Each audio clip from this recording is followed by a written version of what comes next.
Hello guys, আসসালামু আলাইকুম। আমি 2025 সাল উপলক্ষে আমরা সবাই পিকনিকের আয়োজন করছি এবং আয়োজনে অনেক লোকই আছে। দেখতেছেন গোস্ত, ইগো করা হচ্ছে, লালি মালি, তারপরে আপনি নাদা হবে। দেখতেছেন রান্না করতেছে, মনে করেন এটা খুব সুন্দরভাবে রান্না করবে, কারণ এটা 2025 সাল উপলক্ষে আমরা এই রান্নাটুকু করতেছি। আশা করি আপনারা সবাই দেখুন, দেখে আমার তাতে জয়েন হন। দেখেন কি সুন্দরভাবে নাদা হচ্ছে চাউল মাউল দিয়ে। দেখতে থাকুন সবাই ভিডিওটা।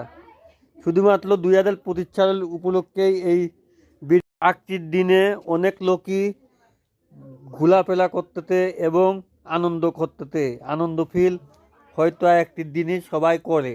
কিন্তু কেন 2025 সাল এমন কি 2024